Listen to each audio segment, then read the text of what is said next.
So I wanted to do a review on the 2009 Toyota Highlander Limited.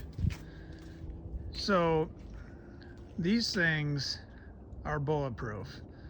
Now, unfortunately, the new Toyotas are complete garbage. Highlanders and RAV4s and all them turbo crap that they come out with, they're a complete failure compared to these '09s with the 3.5 in them.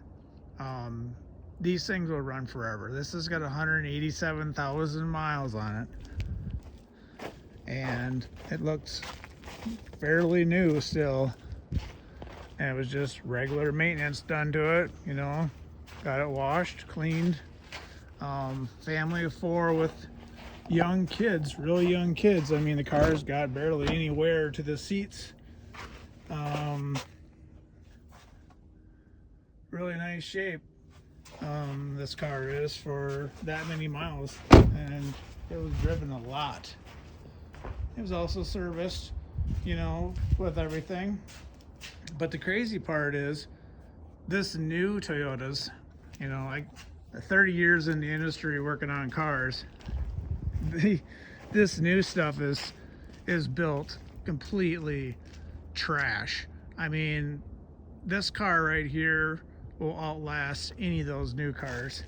I mean, if they were side by side, this had 0 miles on it, the new car had 0 miles on it, this would outlast that new car 10 times over. There's no comparison to the two as far as everything. These cars run forever.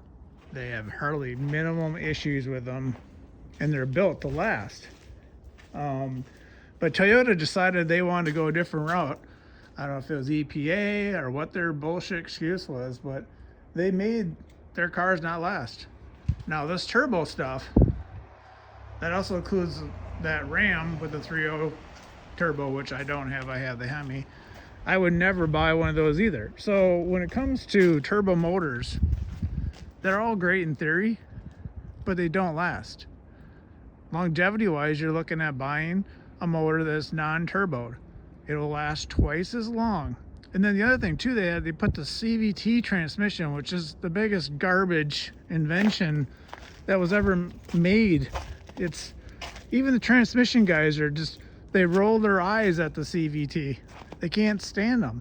So if you want to buy a car, especially for your kids or something, buy '09 Highlander, any of the older Highlanders. They will outlast any new car, guaranteed. If you took miles for miles and the cost of it, this car barely cost us anything to run it.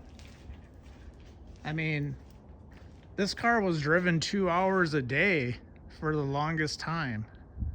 It was crazy how many miles was put on it, and hardly anything ever happened to it except for general maintenance. Now, the definition of general maintenance on a new car, well, I replaced the turbo, you gotta replace all these broken parts, and yeah, this thing needs to be rebuilt. And it's like, no, that's not general maintenance. General maintenance is oil changes, batteries,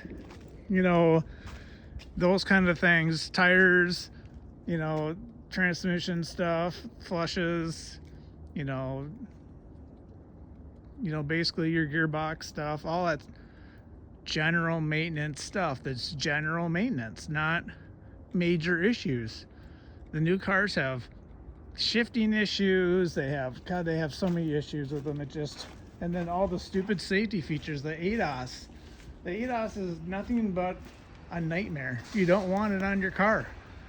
Unfortunately, it's just garbage. These cars were built to last forever. They're made to run forever. Toyota used to be number one. Toyota is not number one anymore. There isn't really any manufacturer that's number one anymore. They've all made garbage. Every single manufacturer has made cars to fail for a reason. So you keep on coming into the shop. It's really sad. But that's where we're at in life. Until the EPA goes away, until people start voting to relax the regulations on oil production and all these cars burning oil, this thing doesn't get any different gas mileage than when it has a turbo on it. The only difference is if you had a hybrid. Now that'll get better fuel economy, but this isn't. If you bought a regular turbo car, not a hybrid, you're going to get close to the same miles per gallon. So why would they do it? Well, because they think they're saving money. And they're thinking they're going to get a credit score and get all this money back from the government. It's a manufacturing problem, people. So anyway, I decided to do this video, just a review of the Highlanders. You know, the it's a 2009 3.5 limited. Really, the only issue with these cars ever was they had some kind of premature rusting on the liftgate, which was kind of weird because that's what we'd run into at the shop. It would start to rust around here. It was kind of weird. But it was, I think mostly it was because of just trapped salt in there. It gets up in there and people just didn't clean their car good enough. But yeah, they're great cars.